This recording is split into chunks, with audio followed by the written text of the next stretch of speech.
Assalamu alaikum students. Hope you are fine and doing well. Welcome to my channel Physics Math by Sarfraz after a very long time.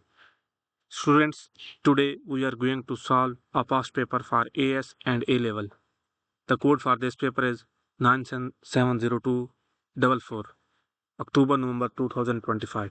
Students, one thing keep in mind, whenever you want to solve the past papers, you are given some facts and formulas in the very start of the paper. So you should keep these formulas and facts in your mind. Then you will be able to solve the paper very easily. In this paper, I have solved some question already, which are belong to theory part or definition part, so that we can minimize the writing time. So we go from very first question. The very first question is very simple. It states that state Newton law of gravitation. So for Newton law of gravitation, first you should keep in mind this formula. F is equal to G m1 m2 over r square. This is Newton gravitational law. So and here is the force. F is the force. This G is the gravitational constant. This m1 is the mass of first object, and this m2 is the mass of second object. So here you can see that G is constant, and if you take this G as constant, then you can write this formula as F is proportional to m1 m2 over r square. So here you can see that force is proportional to product of the masses, which is m1 and m2, and force is inversely proportional to the square of the distance between these two masses. Let's suppose this is m1 mass, m1, and this is m2 mass, and r is the distance between them. Then you can see that as long as the object go away from each other, then the force will got decrease. But here Newton said that this force is not only inversely proportional, it is square of the distance, mean it decrease double. So this was for first question. So you can write the gravitational force is proportional to the product of the masses of the objects and inversely proportional to the square of the distance between the object or masses. Now come to the second question. This question states that a binary star, binary mean a star which have two parts. So a binary star consists of a star A which has mass of 4 times 10 raised to power 30 kg and star B of mass of 2 times 10 raised to power 30 kg. Mean it has two mass stars. This is star 1, star A, and this is star B. The mass for two stars are given. A star has mass of almost 4 kg times 10 raised to power 30, and B has 2 times 10 raised to power 30 kg. Okay. The separation between them are R, which you call R. The R between them is given here. 3 times 3 times 10 raised to the power 12 meter. The stars are both in circular orbit around their common center of the gravity X, okay, as shown in the figure. Okay, now the question, it says that the radius RB of the orbit of star B is double than the radius of RA. This is also an important point, that the radius of star B is double than the radius of star A, and it is visible from the figure. Here you can see that this is the center of gravity, which is written as X. So here you can see that this X is at distance RA. This is RA, and here you can see that this distance, which is RB, is double of this distance. So this was discussed here. Okay. So it says that use Newton law of gravitation to calculate the magnitude of the gravitational force exerted by each star on each other. So he is asking about only gravitational force, and we have discussed gravitational force already. We said that this force is proportional to, is equal to G m1 m2 over r square. So here you will use this formula to solve this question. So G is the gravitational constant, which has value of 6.67 times 10 raised to the power minus 4. M1 is the mass of star A, M2 is the mass of star B, and R is the separation between them. So let me solve it. So I will write F is equal to 6.67 times 10 raised to the power minus 11 times m1 is 4 times 10 raised to the power 30. M2 is 2 times 10 raised to the power 30, and r is the separation between them, which is 3.3 times 10 raised to the power 12. So I will write 3.3 times 10 raised to the power 12 and square of it. So when I solve it, I will get the answer for the force, which is gravitational force. So on solving, I will get 4.9 times 10 raised to the power 25 Newton. 4.9 times 10 raised to the power 25 Newtons. So this was very first question. Okay, come to the second question. This question states that calculate the centripetal acceleration for star A. So for centripetal acceleration, simply we will use Newton's second law of motion. We know that F is equal to ma. So we want to calculate A, which is acceleration. So our A will be equal to F over m, where F is the gravitational force and mass of and m is the mass of star A. So our force, which we have calculated in the last part, which is, so force is 4.9 times 10 to the power 25, 4.9 times 10 raised to the power 25 over m, where m is the mass of star A. So we can see it from the figure. Star A has the mass of 4 times 10 raised to the power 30. So we will divide it by 4 times 10 raised to the power 30. So when you will divide it, you will get the acceleration for star A. So on dividing it, you will get 1.2 times 10 raised to the power minus 5 meter per second square. So let me write 1.2 times 10 raised to the power minus 5 meter per second square. So this is the acceleration for star A. Okay, now it says that next question, use your answer in B2 part to determine the period. Period mean time period. So we have to calculate time period for the star. Okay, so for time period, we can go with two ways. One way is that we can use this formula, A is equal to R omega square. This is one way. Our second way is that we can use omega is equal to, let me write here, omega is equal to 2 pi over t. So from here, what we do, first we will calculate uh, t. We can calculate t from here. Okay, so to calculate t, we can write t is equal to 2 pi over omega.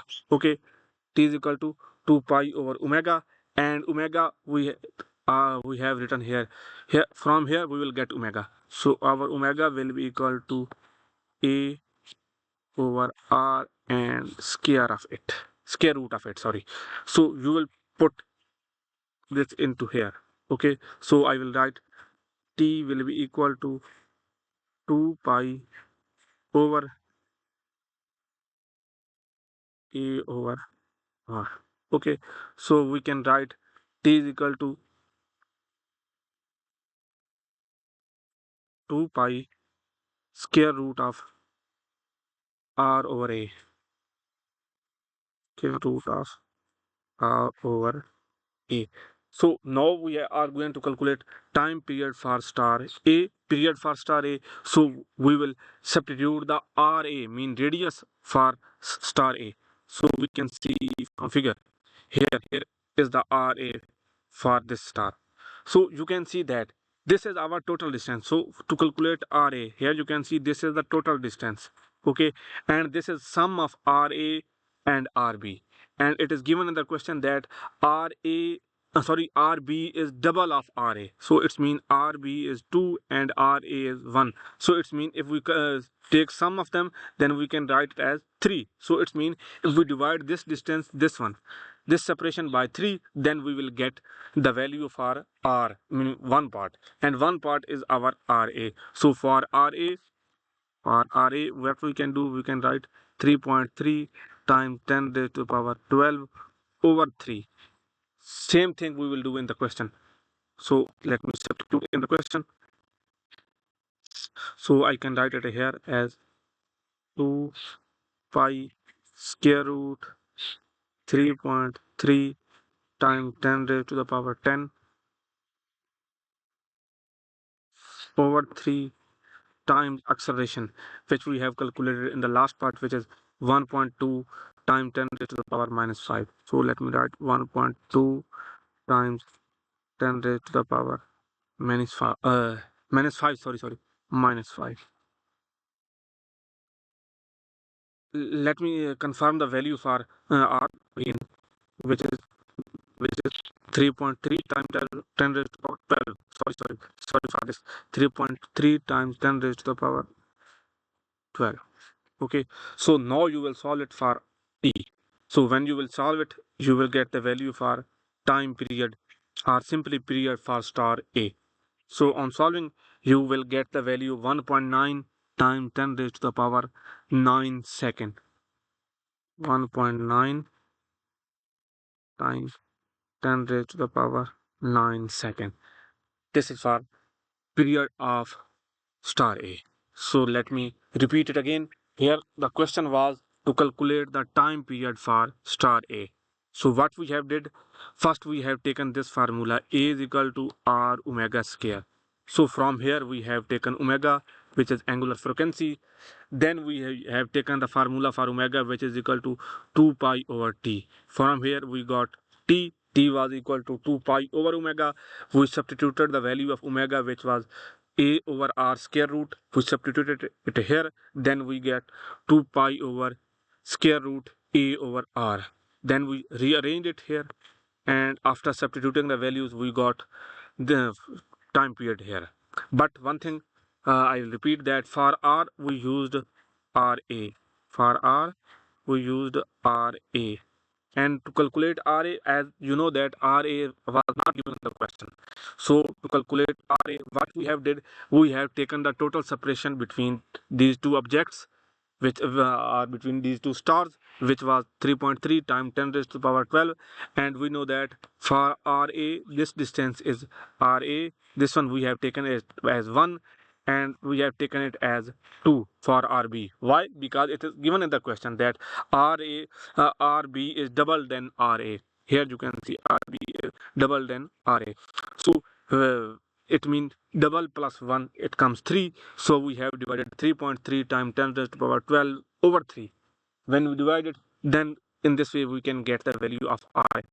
So we have separated same thing here. 3.3 times 10 raised to the power 12 over 3. So this part was for RA, and here 1.2 times 10 raised to the power minus 5 was the value for acceleration of star A. Okay, now come to next question. This question is very simple. It says that by placing a tick in each row, complete the table 1.1 to show how quantities indicated for star B compare the same quantities for star A. So first is for centripetal acceleration. So as we know that we have discussed it earlier that centripetal acceleration is equal to A is equal to R omega square. So for centripetal acceleration, we know that A is equal to R omega square. So it means and the star having more mass, having more displacement or more radius will have more acceleration. And as you know that B has double radius than A, so it's mean B will have greater centripetal acceleration. So B is greater than A. We will solve this one. Okay, next is for linear speed. So for linear speed, again we can write V is equal to R omega. This is for linear speed. And for again here for linear speed, you can see that RB is greater than RA. When RB is greater than RA, it's mean the radius for B star will be more. So it's mean again for linear speed you will take it here. Okay, next for period. So for period we have used this formula in the last part. T is equal to T was equal to for period we use this formula. T is equal to 2 pi square root R over A. Okay, so here you can see that although B has double radius, although B is greater than RA or it is doubled, but here we are taking square root of it. And when we take square root of it, means square root it mean if RB is double, then square of the rate of 2 and square root of 1 almost have to some extent similar value. So that's here we can write that the period for B is equal to period of A. So this was the logic here why I have take B equal to A. I think you have understand it. Okay, now come to next question. This question says that the equation of state for an ideal gas may be expressed as PV is equal to NKT. Okay, first state the meaning of each symbol in this equation. So this is a very simple one. Here P stands for pressure, P stands for pressure, V stands for volume of the gas, and K stands for Boltzmann constant, N stands for number of the molecules of gas, and T stands for thermodynamic temperature of the gas. So let me write P is for pressure, P is pressure, V is volume of the gas, N is the number of the molecules in the gas, number of molecules, K is Boltzmann constant, Boltz,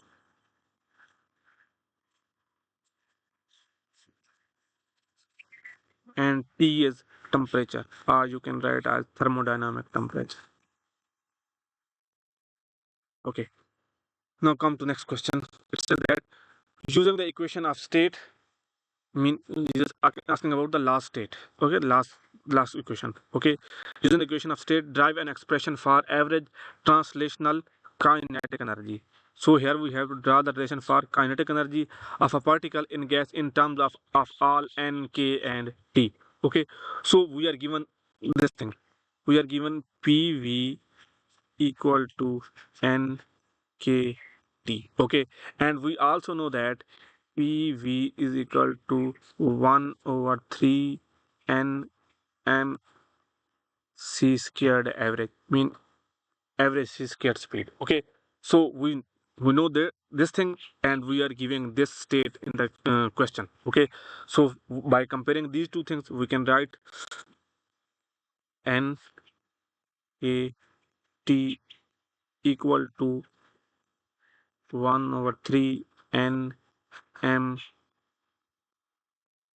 c square. Okay, so what we do, I multiply 3 on this side, so I will write 3 n k t equal to n m c square. Okay, now what I do next, I will multiply with 1 by 2 on both sides. So on left side I will write 3 by 2 n k t, and on right side I can write 1 over 2 n m c squared. Okay, why I have did it so? Because I want to want the formula for kinetic energy, and we know that kinetic energy is equal to half mv squared.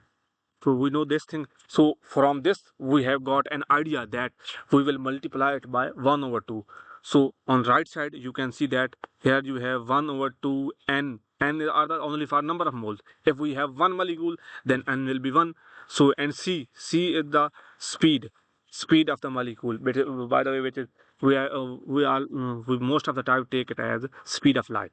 So the right side is giving us the kinetic energy, which is similar to this thing half mv square. So that's why I have multiplied it by 1 over 2. Okay, so on right side I can write ek, it is equal to 3 over 2, ek is equal to 3 over 2 n k and t. So this is for our relation for kinetic energy. So we can write 3 over 2 n k t. Okay, next question. This question says that a molecule of hydrogen gas consists of two hydrogen atoms. Okay, each of nucleon number 1. Okay, a molecule mean here we have two hydrogen molecules how much? Two hydrogen. We have two hydrogen molecules, okay, and each one have nuclear number of two, okay. And similarly we have two molecules of oxygen atom, and each have nucleon number of 16, okay. Assume that the hydrogen and oxygen both behave as an ideal gas, okay. A sample of hydrogen gas is at same temperature as of oxygen gas, okay. For two samples, determine the root mean square speed of the hydrogen molecule to the root mean square of the oxygen molecule, okay. So as we have discussed earlier, that we know that 3 over 2, we know that kinetic energy, we know that kinetic energy is equal to half n m c squared, okay. So first we will take kinetic energy for both molecules. So for hydrogen we can write eh will be equal to 1 over 2 n m c square m of h and c of h for hydrogen, okay. Similarly for oxygen we can write eo equal to 1 over 2 n m o c o square, okay. So as it says that the both gases behave as both behaves like an ideal gas. So when both gas behaves like ideal gas, it means their kinetic energy will be equal to total internal energy. So it we can take them as equal. So we can write one. Let me write it here. 1 over 2 n m o c o squared equal to 1 over 2 n m h ch square, okay. So 1 or 2 will be cancelled on both sides, okay. N will be also cancelled, and we are going to calculate the ratio of their speed. So ch square over co square, so we can write c average ch square over average co squared will be equal to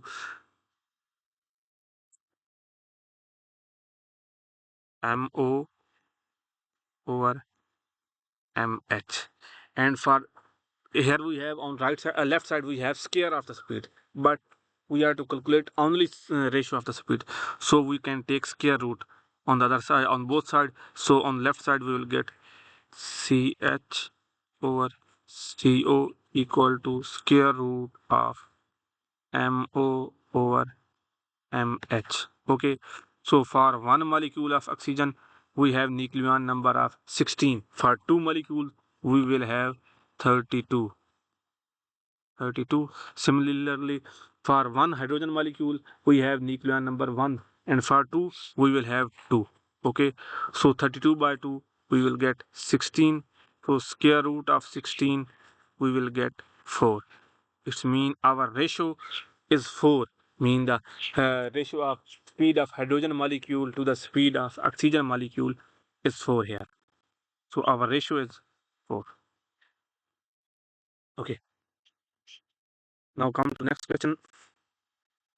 This question states that with the reference to the molecular kinetic energy and the molecular potential energy, explain what is meant by internal energy of an ideal gas. Okay, so understand one thing. When we are talking about an ideal gas, it means in an ideal gas, the potential energy is always taken as zero. Okay, and we know that the total energy of a system is sum of potential energy plus kinetic energy.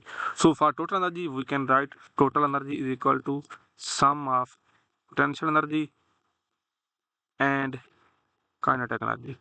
And we are saying that for an ideal gas, potential energy is always zero. So if potential energy is zero, it means our total energy for an ideal gas is always taken as a kinetic energy. So simply sum of potential energy and kinetic energy is called internal energy of the of an ideal gas, and in an ideal gas the potential energy is taken as zero. So for 2 marks you can write it as Okay, now come to next question. It says that a sample of an ideal gas initially in state A, as you can see in the figure here, you can see state A. Okay, at a pressure of 2 times 10 raised to power 5 Pascal A with a volume of 0.016 meter cube as shown on the figure. Okay, in state A, the temperature of the gas is 400 Kelvin. Okay, the gas undergoes successive change X and Y. Okay, mean initially gas was in one state, then it goes into another state. Mean initially let if initially it was in state X, then it goes to another state Y. Mean there are two changes happen. Okay, in change X, it is heated. Mean first we a change happens, and in this change we heat the gas. It is heated at constant volume. So at constant volume, okay, to a pressure of this one. So here you can see that the pressure has got double. Okay, at the end of the change the gas is in state B, mean initially it was at state A, the change X happens and now gas goes in state B. Okay, in the change Y, it is then allowed to expand at a constant temperature, isothermal है. Mean this is isothermal change. Okay, it is expanding at constant temperature, okay, to its original pressure. At the end of the change, the gas is in state C. One thing here. Now, after the final change, it goes to original pressure. It's mean if this is the state C, it's mean our pressure at state A is equal to pressure at state C. So you should keep this thing in mind from here. Okay. Now come to question. What it says? It says that determine the internal energy of gas in state A. Okay, so as we have discussed in the last part that internal energy is sum of potential energy and kinetic energy. Okay, so for internal energy of the gas, so we know that from the last part that PV equal to NKT. Okay, and we also know that U or kinetic energy or U is equal to 3 over 2 n k t. Okay, so this was from second last part and PV was given in the question. Okay, so by comparing these two things, what we can say that this nkt we can write PV here. Okay, U will be equal to 3 over 2, U will be equal to 3 over 2 PV. So it means we will multiply value of pressure and volume at this state to get the value of internal energy. So our U will be here will be equal to 3 over 2 times pressure. So our pressure at state A was, let us see the pressure. At state A, the pressure was 2 times 10 raised to the power 5 and volume was 0.016. Okay, so just multiply them. So pressure is 2 times 10 raised to the power 5 and value was 0.016. So on solving it, we will get the value of internal energy for this gas. Okay, so when we solve it, you will get 4,800 joules.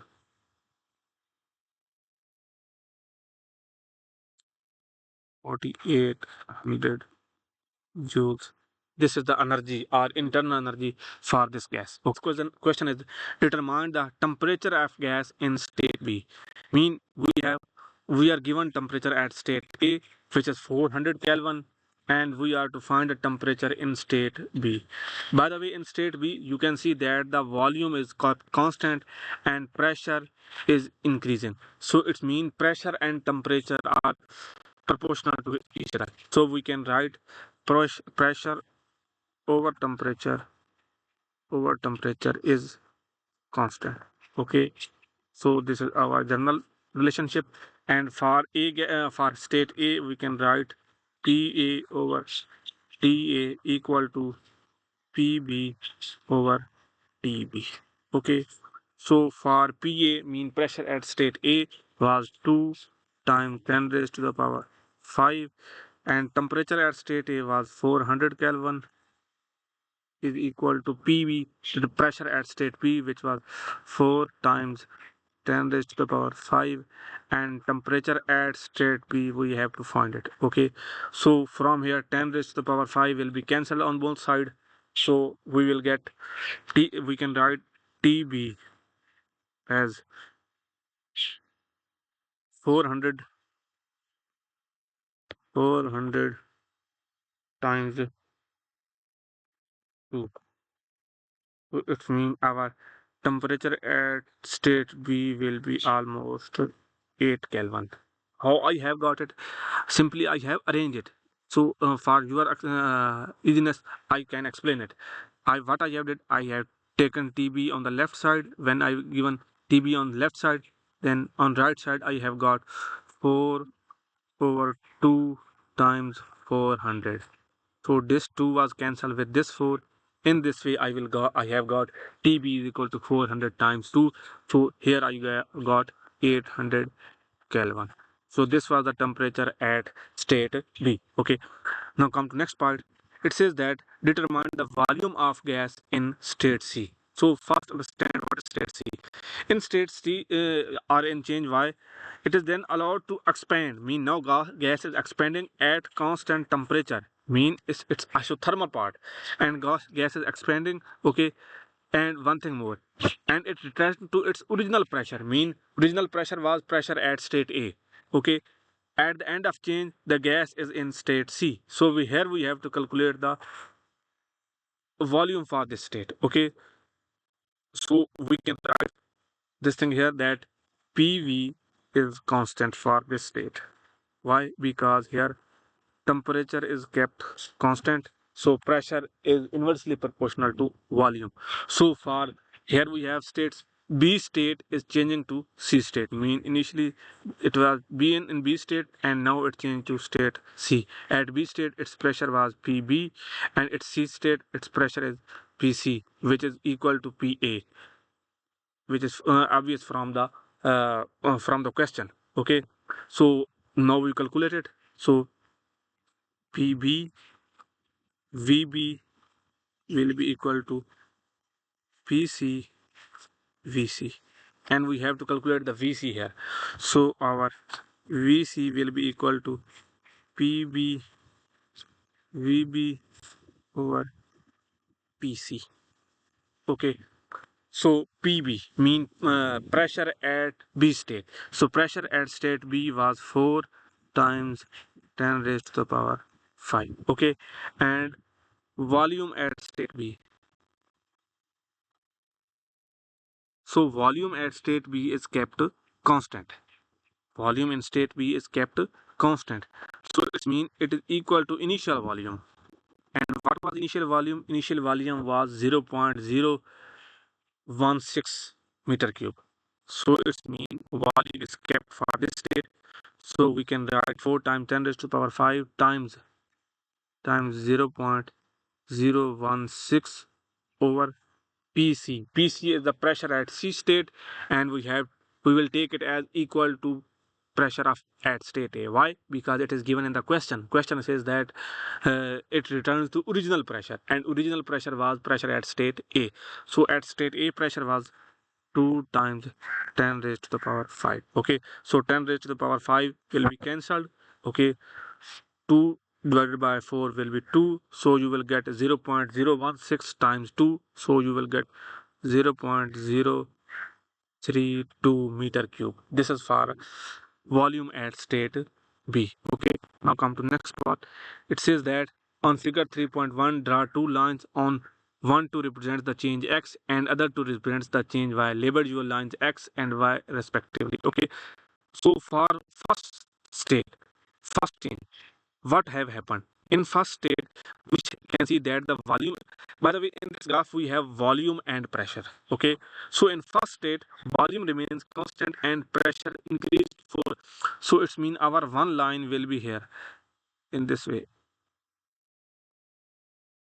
Let me draw.